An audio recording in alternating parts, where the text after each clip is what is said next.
Hey, thanks everyone for being here. I'm going to give you a quick overview of where emerging markets are today and what is the disruption being caused by markets.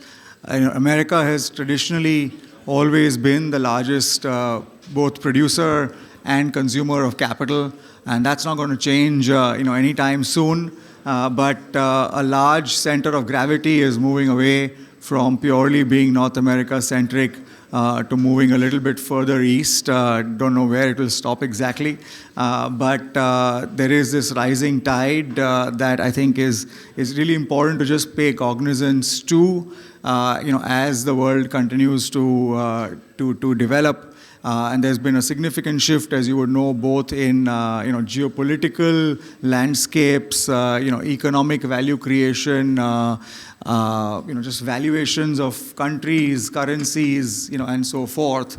And you're seeing that massive shift, whether it is demographics, whether it is GDPs, across, and therefore private, public markets across the board. So let me use that, just a little bit of a primer to dive right in. Hopefully, we'll just give you a little bit of data and bear with me, I'm going to slam you with a bunch of data, but it'll give you a perspective as to where we're sort of going and why this opportunity makes sense. Okay, this is not working.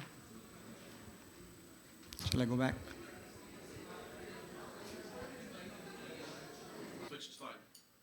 All right. Okay. I think this is almost obvious. The future is digital, but more importantly, whether you believe that or not, the future is definitely different. What got us here over the last 100 years is not what's going to get us there in the next 100 years. And let me show you that with a little bit of data. If you look at simply North America and the top 10 companies in the world by market cap, and you look at it with every 10-year period, the longevity of companies today has become actually quite short. So every 10 years, you see that the top 10 companies in the world change. Which is not really obvious because you tend to think about the largest companies in a current state of mind. Microsoft has been the only haloed company that has been around on the top charts, for the last 30 years. But everybody else seems to move. So what happens with all of us family offices that actually have done a lot of wealth creation over the generations and now in a wealth preservation mode is we go to a bunch of wealth managers and their first port of call is, do asset allocation between equity and debt, and then in equity, just buy the index or buy the top 10 companies. The reality is if you're buying the top 10 companies and you're trying to do, wealth preservation with some growth, those companies will actually not be there in the top 10 in 10 years from today. Right, so there's something to think about that from that data, and why increasingly that's happening is because the companies are becoming more and more technology driven, and technology moves very rapidly, and a lot of value creation in technology actually happens in private. By the time a company goes public in tech, they've already built very large bases of consumers, revenue, and market cap. Right, and then you're seeing sort of a more naturalized rate of growth than you would. So a lot of value creation happens in private markets. I don't need to say too much about that to all of you. You guys are big participants in private markets. But if you look at the last 20 years of capital across the globe, public markets have generated a 2.8x return across the world, across all capital, versus private markets have generated an 8x return. So there's clearly a risk-reward ratio that's playing out when you look at private versus public. If you then look at geopolitical risk, right, and this is something where, they say persistence pays off. India has just been a country that's been around for thousands of years, fairly docile, fairly passive. We don't go to war with anyone. We don't fight with anyone.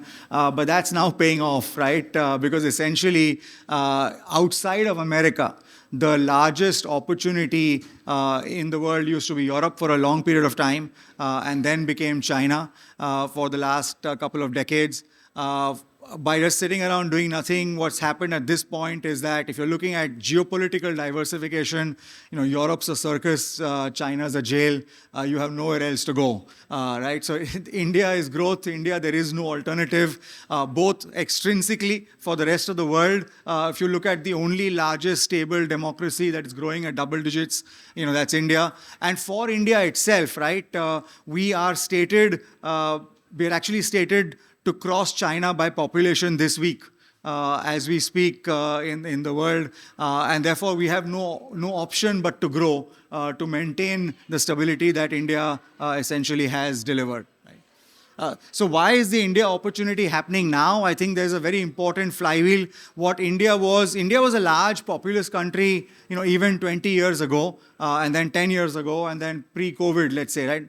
But post-COVID, I think India has changed considerably from a landscape perspective, and it's very, very important to understand why is that flywheel kicked in now, right? So there are 5 main elements. India just a couple of months back crossed the UK to become the 5th largest economy in the world by absolute numbers and the 3rd largest economy in the world by purchasing power parity. It's now the head of the G20 for the coming year. So it's no longer an emerging market, if you will, right? It's an emerged market, but not yet necessarily developed. The second most important piece is that India is completely self-contained, right? So Russia can go to war with Ukraine, and you can have an energy crisis elsewhere, and you can have interest rate inflation in America. None of it affects India, because India is a $3 trillion economy, of which now more than 50% of that is domestic consumption, right? Which means we basically eat what we kill, and nothing else sort of really matters to us. Other than import of oil and export of software, the rest of the country continues to thrive by itself. The third is we are obviously the largest population, but we're also the largest connected population in the world. We have over 1 billion people with mobile phones in the country, which was very different 10 years ago. We were the largest population that was not connected. But today, just imagine having the power of a mobile phone with every single Indian across every single square inch of the country. And on to top that, 500 million of those billion phones are now 4G connected to the internet, right? So there are less than 50 million people with either computers, right, or landlines in India. But there are 500 million people with smartphones in their pockets that are connected in the country. And that is bigger than almost anything in the world that you can actually think about. Right? And this transformation has happened in the last 3 years. So I had the fortune, I'll come to that in the end, but building this company out called Reliance Jio. It's today India's largest telecom provider. To give you a statistic, 5 years ago when we launched Reliance Jio, India still had 1 billion phones, but it had 5 million smartphones. In the last 5 years, we've gone from 5 million to 500 million. So it's a 100x growth in the last 5 years. If you looked at COVID, right, 2 years ago, you had a per capita consumption of data in India, which was half a GB per month. We have now, in 2 years, gone to half a GB per day, a 30x growth in data consumption in the country, right? And finally, if you look at money, and that's so super critical for an economy to grow, India was a 100% cash economy, right? So 98% of all dealings in India were cash, believe it or not. Till 5 years ago, 98% of all dealings in India were cash. Only 2% were digital. Quick pop quiz, if you will. In a land of 1.4 billion people, how many people in India do you think have credit cards? Anybody want to volunteer a guess? Very few. Yeah, absolutely, very few. Any idea what's very few? Great guess. We are at 20 million, 1% of the population in the country. It's abysmal. It's crazy. You should be at least 10%, like you're rightly saying. Why? There's two reasons, right? There were 2 reasons, which you see on the right, that India did not have and it got solved. Aadhaar and UPI. Aadhaar is the social security number of India. So till 5 years ago, India did not have a social security number, which means I could murder you on one side of the road and I could cross the road and you could never find me, right? Today, we have the most advanced social security in the world with iris scans, with fingerprints, so with CCTV scans all across the country, you can go anywhere and you will be found. The second is UPI, Unified Payment Interface. So the issue with India credit was that we are an extremely frugal country, right? So what happens when you go swipe a card at a merchant, I pay $100, but the merchant only receives 98. 2% is taken by Visa, Master, Chase, Citibank, right? All of that. And being as frugal as we are as a country, the per capita of the country is $2,000. So imagine if I spend $100 and $2 is gone to someone else, it's a problem for me, right? So that's why nobody used credit cards. So what the Indian government did is created a parallel Visa Master for India and gave it to the country for free. What UPI has done in 5 years is taken India from 2% digital transactions to 70% payment digital transactions, 7-0, right? So the entire country, you will now go to homeless in India, will be sitting with a QR code and says, click here and pay me online. Right? That's how penetrative digital payments has become. Needless to tell you, when a country goes digital, the velocity of money exchange becomes 7x in a year. Right? So that's really why India has just kicked in and is just about to take off. Can anybody guess, NASDAQ, China created value 2000, 2010. NASDAQ created crazy value 2010 to 2020. Everybody knows the manufacturing boom of China. Can you guess what was a single event in history that created the NASDAQ boom? Can anybody guess what that was? Pre-2010? Not outsourcing, not for NASDAQ. No, I'm saying what created the NASDAQ boom 2010 to 2020? Why did NASDAQ go 5x from 2010 to 2020? Any idea? So the internet, but most importantly, it was the birth of the iPhone in 2007-8, right?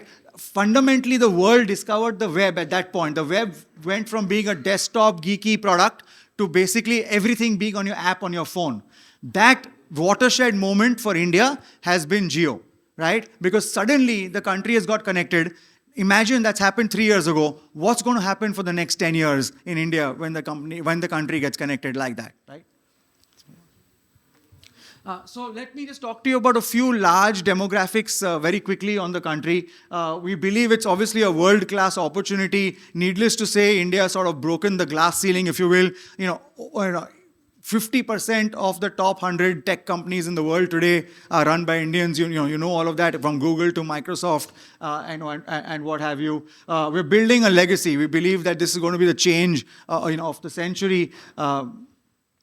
And I'm not saying this. I'm saying it's India's decade. McKinsey is saying it's not India's decade. It's India's century. Jeff Bezos is saying, I predict the 21st century is going to be the Indian century. It's India. Amazon is now India is the largest market in the world for Amazon outside of the United States. Of course, what really again helps us is that China is close to any global businesses. So the only place you can go and grow is in India.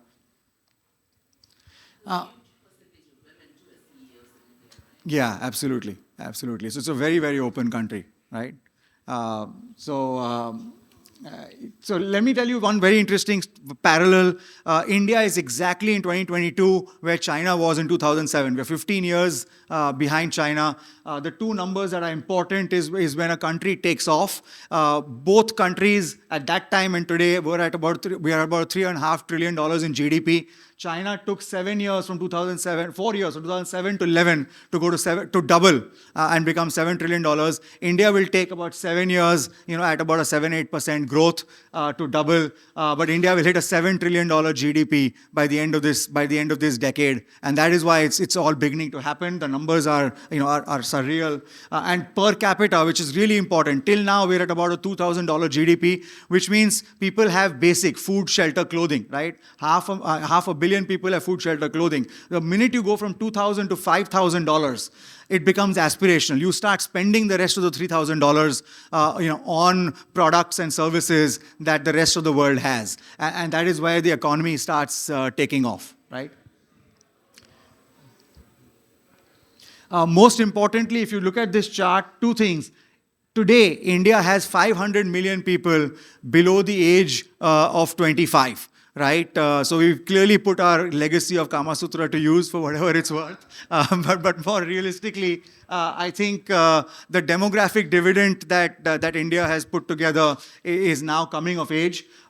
Even more importantly, over the next 10 years, by 2030, half of the world's population growth of youth, therefore jobs, therefore demand, is coming from India. So if you look at that chart, India is going to add 100 million people, half of the world, ex-Africa. Right? If you put Africa as a continent together, they will rival India. But ex-Africa, India will rival the rest of the world in terms of growth. So that is again where you're going to see both explosion of demand and supply in the world. And very importantly, like I mentioned to you earlier, we are over $1 trillion economy in just consumption, right? Both produced and consumed in India. So if you look at that chart, India is on the, the best place most charts like to be, which is on the top right of the quadrant, if you will. But it's not me, it's Morgan Stanley saying that. So it's a 10% growth in consumption year on year. So the largest growth of consumption in the country. And it's also the highest percentage of consumption. So if you see, India is just below the US. Over 50% of the economy in the country is consumption. And that is why India is immune to geopolitical risk, which is the most important piece that is determining the world economy today. And this is a very, very telling statistic. A lot of this is not obvious. I was speaking to a few colleagues and friends around the world, last month, and somebody said, "Oh, I did not realize that India is a sleeping tiger." I said, "No, India is not a sleeping tiger. India is a woken up tiger that you need to wake up and realize that there is an opportunity there, right?" So there are more YouTube viewers in India than the entire population of the United States. Right? There are more gamers in India than the population of Brazil. Right? There are more music listeners in India than the population of Russia. And there are more e-commerce shoppers in India than the population of Japan. That's how large the economy already is today. And by public admission, Facebook, Amazon, and Google, the three biggest companies in the world, have unilaterally said their biggest focus in the world for the next 10 years is India. And that's why you understand that's part of the soft reason, I would think, that you have Indians now running those companies globally in addition to talent, right? And that's all translated into 108 unicorns that have been created in India. India is now, I'll talk to you about that, one of the largest unicorn markets in the world from a startup perspective as well. So where is all this money coming from? You know what? This money is all actually coming from institutions, primarily from North America. This is not something that families have woken up to yet, but the institutions saw this coming for a while. So traditionally, India has had about an average of $5 billion of venture capital coming in. Suddenly in 19 and 20, when Jio and UPI and Aadhaar came together, that triumvirate of creating the foundation of the country, it went up to 10 billion. And it's now gone up to $30 to $40 billion a year of just venture capital and an equivalent amount in private equity. So you're seeing close to $80 to $100 billion a year of VC and PE money coming into India, which is now larger than China over the last couple of years. Because we'd like to get questions. Sorry? I want to get some questions. Yeah, last two slides. Sure. So I talked to you a little bit about the unicorns. US is about 500, China is 170. India has gone from 10 unicorns 3 years ago to 73 in 2021 to 108 in 22, right? So by far the largest unicorn producer now in the world. So you can see the uptick of valuations and therefore the opportunity in venture capital. And where is that money going? It's basically going into three big sectors: e-commerce enablement, because India is geographically extremely spread, 600,000 villages and 19,000 pin codes. So e-commerce is enabling that infrastructure. We don't have as many roads and airports, as America, if you will. The second is fintech, finance, I spoke to you about, becoming completely digital. And the last one is software as a service, which is the new technology wave of India, right? What India used to do for services in the world, India is now doing on products.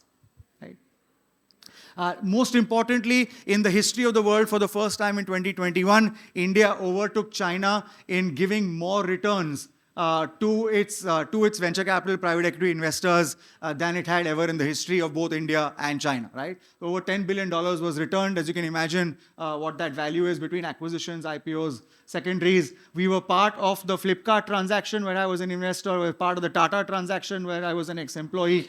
We were investor in Policy Bazaar, we were investor in Nazara. So we saw this coming. My family office, luckily, had some risk-taking ability 10 years ago, and we saw this coming. It paid off in 2021. And absolutely, the last slide. Let's go to the last one. So just 10 seconds about me. I had the fortune of building Reliance Jio, which is the largest market cap company in India, along with Mr. Ambani. You must be knowing him, as the quintessential Elon Musk of India, with the $1 billion building that he lives in and all of that. So I built the digital business with him. In 5 years, Reliance Jio has gone from a startup from 0 to 100 $1 billion in market cap, $10 billion in revenue, 45% EBITDA, and 400 million consumers. Thank you, Vikas. Boy, you moved through that. So questions? Yes, Mary. So you know that I'm an investor in another growth equity fund in India. So my question to you is, in terms of the new unicorns and where technology is going, what's the most exciting thing that you're seeing today? Is it SaaS? Is it still e-commerce? Is it still, media and entertainment or gaming? Sure. Where are you putting your money? Yeah, I think there are 3 scaled sectors in India at this point in time, which are the 3 you've seen. 75% of venture capital has gone into commerce, fintech, and SaaS. And I think they will continue to compound as you go forward, because at some points you hit inflection point, you hit LTV to CAC ratios, that makes sense from a unit economics positivity and all of that. And there's massive headroom. If you look at e-commerce today is a $50 billion market. Consumption in India is a $1 trillion market. So you're still 5% of India. Yeah, there's market for several players. Or, like any other business, ultimately you'll have 3 players that have 80-20 in terms of Pareto that get out there. But e-commerce continues to be really large. Fintech will continue to. We've gone, like I said, digitization of 70% is by volume, not value. So you're going to continue to see that becoming larger. And SaaS is the new IT for India, right? We're producing products and selling it at $10 to $100 a user instead of going and selling it for $1 million for an enterprise license, which is where the world is going. It's all cloud. Yeah, so 75% of SaaS revenues of companies in India do not come from India. It comes from the rest of the world, right? So those are those are the quintessential original sectors. The 3 new sectors that are very large are agri-tech. So 50% of India's food produce actually gets wasted because of bad supply chain and technology. So agri-tech is a massive opportunity that technology is solving for. The second one is gaming. We talked about that again. For $1 a day, my son bets $1 a day on fantasy games in the country. Imagine 1 billion kids doing that, right? And lastly, AI. So you're seeing a lot of automation that's coming into businesses in the country, which is a lot of B2B enablement. Other questions? Yep. Sanjay?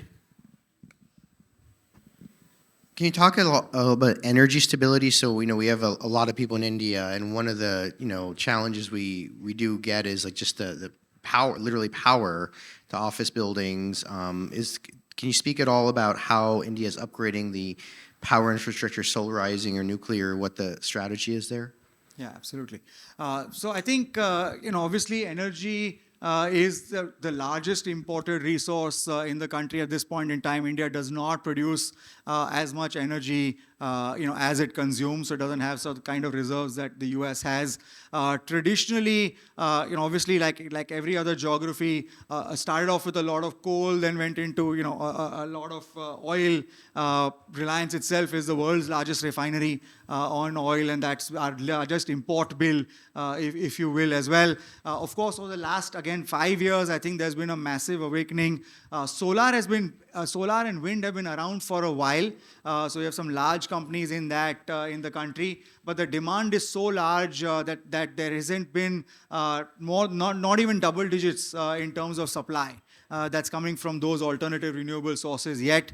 What you are seeing now is green energy in the form of both hydrogen and electric is going to be the future. So the two largest companies in the country today, Reliance is completely moving to a green energy company in the next 20 years. The next $10 billion of capex is going into the world's largest hydrogen and the world's largest battery producing plants in the country. And Adani, of course, now there's a little bit of a question on where Adani is because of the report. But fundamentally, they might have been marked up in value, but they are the largest energy producers, green energy producers in India going forward.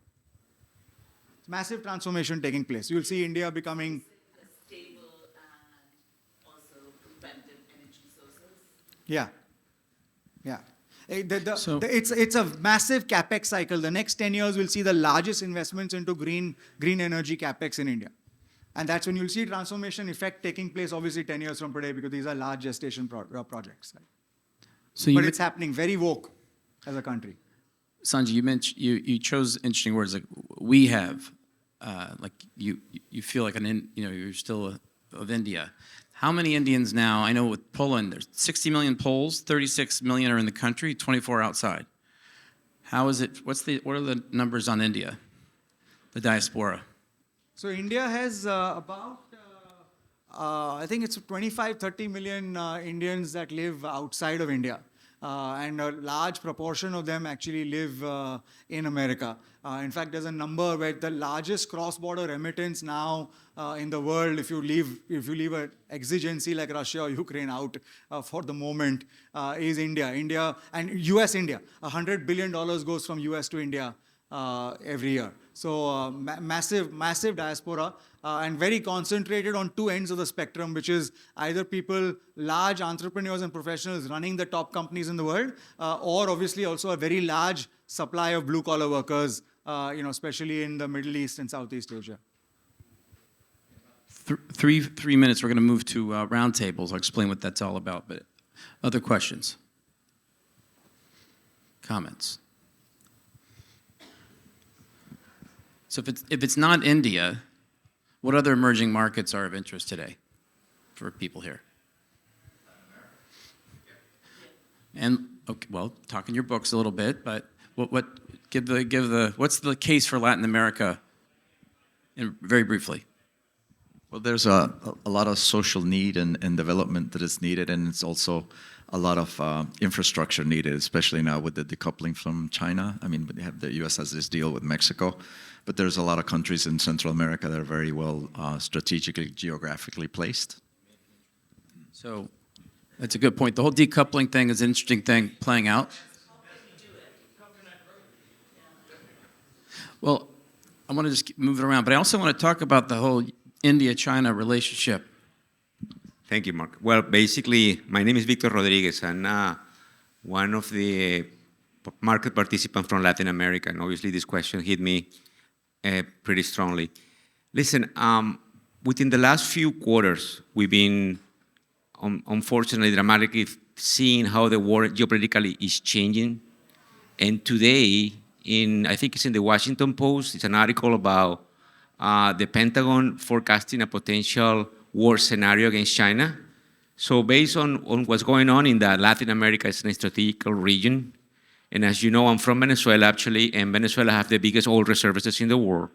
So we are seeing, based on research from BTG Pactual and a few other brokers houses in Latin America, mostly in Chile and Mexico as well, that they are forecasting that Latin America will be outgrowing the S&P 500, which is incredible because I never was thinking that will ever happen. But Latin America is definitely in one of the best potential scenarios for the next, let's say, 2 or 3 years.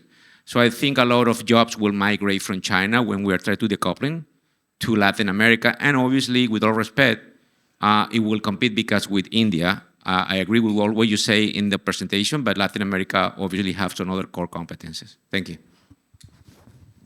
Any other emerging markets? Or questions? Yeah. For India, good.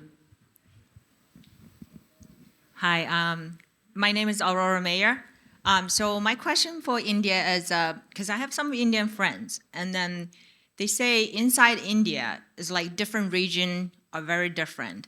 So I wonder if you can give us some insight about the internal Indian, like in terms of different regions, how the economy will develop within India, and also the technology may, either help it, or how does it affect everything in India? Thanks. Sure, thanks. No, you're absolutely right. The analogy I like to use, the US is sort of a two-sided story. There's, red states and blue states, if you will. India is like a rainbow, right? There's actually more than seven colors out there. There are 27 states, and each one of them, has a very strong state economy, very strong culture, very strong, regional effects. So it is a confederation of many countries put together. It goes back in the history for 4,000 years. India was a collection of 50 different kingdoms that has come together, and some of that lasts. But today, of course, there's a very strong central government. There's a very strong central public policy. There are some very broad strokes that have been taken place. Aadhaar, UPI, I spoke about. The other piece that's taken place is GST. So every state used to have their own tax, and now there is a central tax, goods and services tax across the country. So with some of these norms, India is getting more and more unified in terms of its business operations, opportunity. English has become the language for doing business in India, although Hindi continues to be the national language for the country. And if you keep going state to state, everybody will talk a little bit of Hindi, a little bit of English, but still 50% of regional languages. And technology is actually the single biggest leveler that is bridging all of that divide, right? So to give you an example, the Twitter of India is not Twitter. The Twitter of India is a platform called Koo, which coincidentally we've invested in. It's basically Twitter in 14 different languages in India. So you tweet in any one language, and it shows you the tweet in 14 different languages, and including the Prime Minister is on Koo and not Twitter. Right? So that is how you're seeing opportunities that are coming together. If you look at gaming, right? Again, you'll have the youngest kids in the country from villages all the way to high rises. Everybody is cricket is the biggest religion in India. As you would know, but it's the soccer equivalent to the rest of the world. Everybody knows their top stars. Everybody is watching every game. The language is not a barrier anymore. So there are opportunities like that that essentially are bringing India at the same level, and everybody is playing the same game.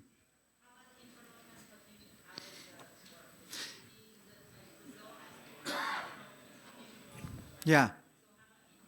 Yeah, so India, I think one of the best things that the British left us, other than the English language and tea, was a railway network. So India has the largest railway network outside of China. And I think, so internal transportation, that has been the goods carrier in general. The highways, the biggest infrastructure capex that the government is investing in today is road highways for transportation. And thirdly, India has now gone the US way, where we have over 10 airlines, and you can fly from almost any city to any city in the country for less than $100. So that's a massive, massive development. India went from 5 million people taking flights. Again, I keep saying 5 because it's a massive transformation in the last 5 years, to 100 million people taking flights in the last 5 years.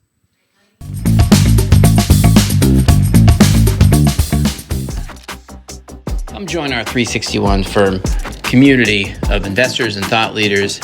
We have a lot of events created by the community as we collaborate on investments and philanthropic interests. Join us.